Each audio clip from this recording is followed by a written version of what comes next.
a man who was like my second dad, he killed himself.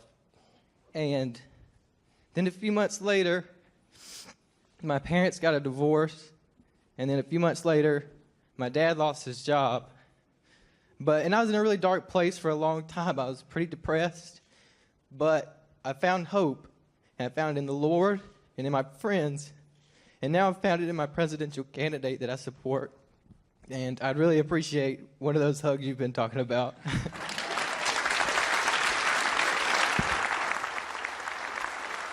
Now, Gov, it's not just giving the hug.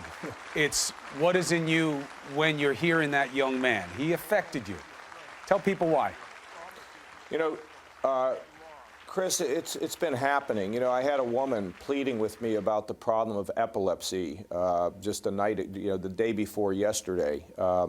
I had a guy drive from New York to talk to me about his son's illness. I don't need to overthink this. It's just that I've become convinced that there's a lot of people out across our country who are lonely.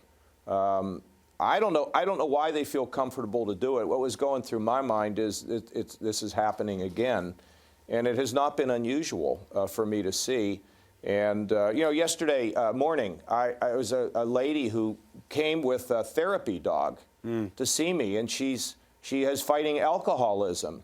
And I took her in the back room and asked her what she wanted to do, and she needs to let the people who could help her to be able to be in a position to give her a chance because they might be saving her life. I asked her if she'd been to 12 steps. She said she had been, and I told her to ask the Lord to help her, to give her strength.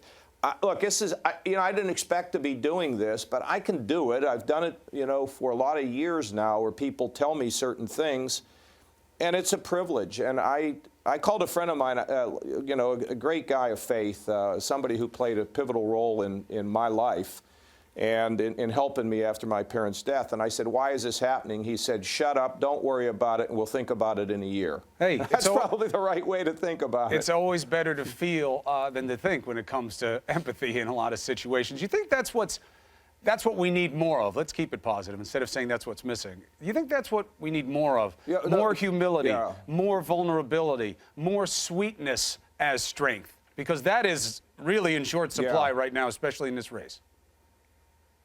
Well, if you think about your dad, who was admired very much, Mario Cuomo, the former governor of New York, and he would go make these speeches at these commencements, and they would publish them in the paper, and I would read them. And he painted a picture of the way that America could be, about us coming together, about communities and families. And you know, look, I think we got to get the jobs going. We need conservative principles, Chris, to be able to get the economy moving again. But once that happens, you know, I know, most of our viewers know that the glue that holds America together are the relationships that we have where we live. We're not going to have somebody riding in a white stallion to fix education, fight drugs.